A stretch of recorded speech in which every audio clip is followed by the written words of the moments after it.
Meetei nupini tawise je mana ngai ba wase ai chindagi haiba ngamdare akhoi di punsi da sumbai wase imung mong sizana da ba wari ni na akhoi imana bi masen da ba haina de ba aduga social media da thoa sumaina haiba ngammi ba ado enghalake mayam tamina si adu lorega ai wafam kha thamjarake mayam da nasi ai pot picturake mayam comment da mi khara nai pot jenge hai enghalake Mila kanini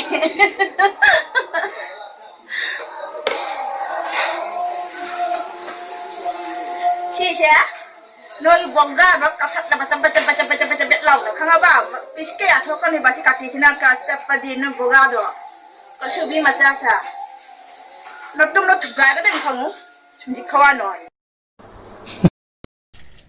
nangbo Meetei aseng bro Meetei mayam se usitrira Meetei nupi mayam se usitrira natraga Meetei mayam se kaisu na te na khalira noigi namana sa Tripura gi ni su hairi Meetei su sajaningi Meetei se noina karina malem se sakta ibase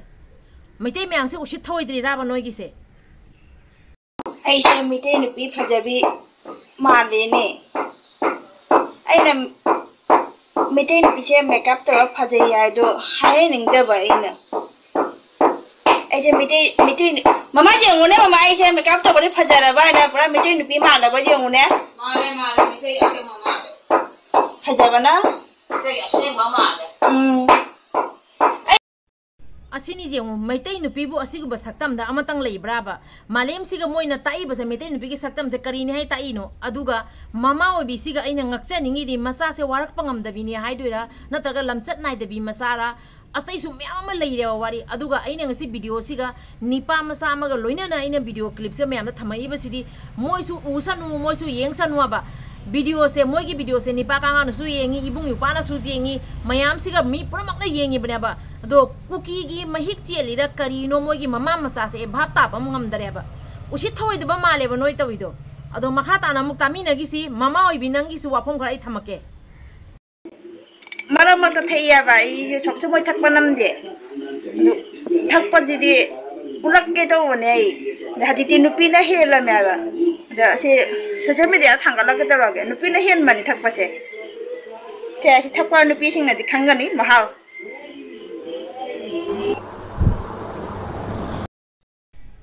Fajare he ibema nama duga punna thakmina ro nama na nangse warak pangam daba natraga nangi nama du so dugumai saja chatpa oirabra khangdre aduga nupi punamak hojik thabani haibado thamba jai adubu Meetei nupi dadi adumaina me Meetei nupi sing thai ba wangang do wang nganga kanu aduga Meetei khunai chopthaba Meetei khunai chendhabagi thabak torakanu nang imu manang do warak am daba nang thakpado nang thauwa aduga Meetei khunai Meetei nupi oina mayam amang do utlaga adumai thakpado thaklakanu yamna usit thawai daba matong ngong mali ado noigi makha ta bai harakhige mayam da video khara utkhige hojai degi pari mom channel lang asi aigi inau omagi channel lagi aina video khara lokhat laga video khara thamjare aina inau sigi channel le video lokhat pagi maramdi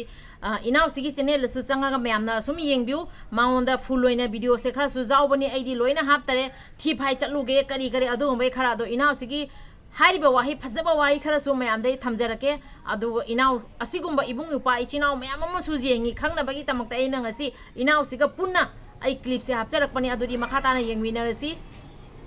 sister video da kadai da nangi video da soi haibado ai ulakki ba adugo mayam na su ko aina yamna haipa sabanate sidi atopa jati mo ra magad ai dargar ta de madhau ju ta de sedajiga aina adu ada minjat pambagi natte aidi social platform da lerega di ai subscriber ju mayamna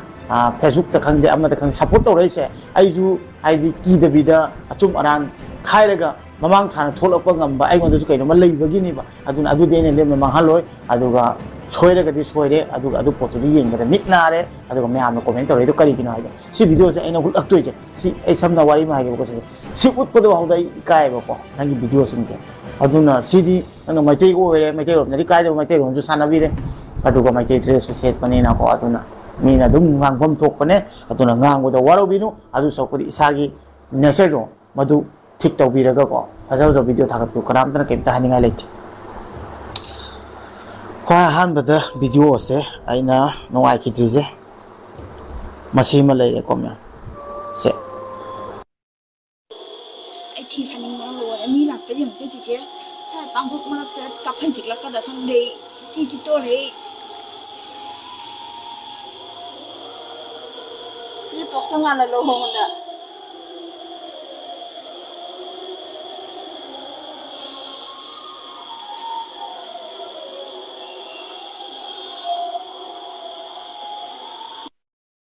ai cái thi vào làm cái gì đi chết một tấm môi làm mẹ nè ai thi cái nào sao hết đôi đi ai thi nó làm cái này phải được cái này nó đôi đi thì chết một tấm ní nè mana nangna thi phai ba do me am ule kong ham ba do ka du so du na lam dre hai re nong mo me sibu si video je kam ngal lau ba ya aduga sibu akhoi gi mai te nu pi mo ra ga mayam mamang da somane tholok ba ja si yam thin ei kai ni ngai oi bam oi bra oi da bram ta khan biu ba ko som gi yum gi family member na kamai ya ri na aduga isi nau sing aduga kamai na karam angle ya nei khang dre maside ji ga warak pangam da beira ki ra kai da khang dre adu akhang ba yaw ra ga si go me se tau tan ba hai biu adu ma thang video ka yeng ni si me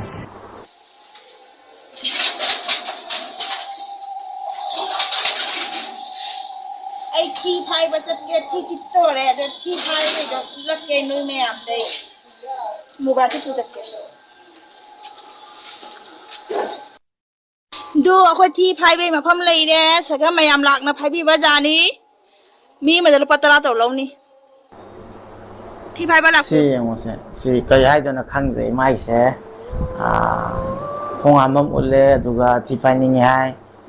yengu kholu si karam ne sar noi khang dre masi jina nangonda kamaina akhoi gi mai te ichine na oi mai ben sing na ngangoi aduga masi nang amon da laibak yamna pharabani ha betare no na ngangai se isagi ni khanbagi ngangak pane isagi khando mi da de warak na bo hona da bani tawning tawjo sanu ha na khan gani aduna pot se lawbo sungai hai te aduna larik hai ba lai lai su ba lai ko lai su ja ma thau ta ba se masi da ni ha betare aduna si video ska kai no lawninga ya ai se aduna si video si khadi compulsory adum ngangbir ka ba lai da aduna masi video si ni pura mix se yam na re ha betare ko aduga mathang da mung lai jare masi asi se thakwa nu pi sing di khangang mani asi se kali no ai do olang mano olangi ba tumom da asi thakta di nungaity hajiti nu pi na hele ma ba se nu pa de thakpa nu pa de nu pi na hela mi thakpa se asi gi khuaw si di nu pi athakpa sing na khangang mani natra yengbiriba mayam punamaki mafamda video siga soran yarso ngakpi waina haijaraga ai wafam khatang thamjage isinau mayangi mafamda adudi ngasi asi tripura gi nupi sina ngasi ngai ba wahi wata man tawriba mato mong se maitai khunai mayam chopthabagi thabakni aduga mama oibida ina haijaga dabadi nupi amagi sajani chase karino nupi amana karma sajani chatli adu nupi oiraga so maitai nupi ai sidi malemda kari oina sakta kani nang maitai nupi mama ama oiraga mama amagi thaudang karino adu hana phajana khangbi waina ai haijage chahidi kyamoram godu ba ai khangjadre aduna mama haibase karino nangi nasa nupi dusu nongmadi yum amagi moiraga mama oina chattorbani aduna ngasi nangi nasa nupi du lori ba mato mongduna karamba yumda changaga yumda kama mato mongda pudori bano magi macha masuda kari taktori bano maitai nupi gi saktam se karino mana taktori base aduga ina haijagadabri private oina nangi apamda chachau adubu maitai khunai maitai society maitai community mayam si chupthana ba thabak taubirakanu asi wafam se thamjage aduga tripura da leiriba ibung upai chinau aduga leiriba CSO mayam da ina haijagadabadi tripura dagi asumba video khara yengba nungaitaba maitai gi yamna phajadaba khas mai thoklak pase tripura da leiba ibung upai chinau mayam na khaistang yengjenbiu aduga hojik अखोगी इनाव आमपुते नावना हजी हाइरिबा वारी सिगा अकाइबा अमा भाव यावदबरा खंबदगी आइना ngasi आमपुते नाव इनावगी channel लगी असिगे फजगरबा वारी से ममल लेबा वारी से लखटलगा मयाम द खरा थमजबनी अदुगा आइना हौजिकी ममा ओइबिसिगी मतांगदा हाइगिबा वाही वाता से फजदे आई खंगी अदु ओइरगसु आइना ngang वाही वाता से असिगे रेस्पोंसिबिलिटी नसाना लौगदबनी नोगी नमा नसा लौगदबनी नोई नमा नसागी थौदोकी मतुंगिना वाफम से लाकपनी ngasi hui ama aina profile da utpa tari si hui ni harak tori bani aina haudong ama puthoga utpa tarabadi angang da hangbada si haudong ni harak tori bani aduga chap chana na noi na toriba ma to mowong dugi comment akoina pirak pani comment pass torok pani adugai duga nuai taba waro ba tobagi noi gi asiga matik laite noi da adugi hakto laitare aba taunu kanada bani taunu huji huji tori base malem se maite gi sak tak pagi ni honari base maite gi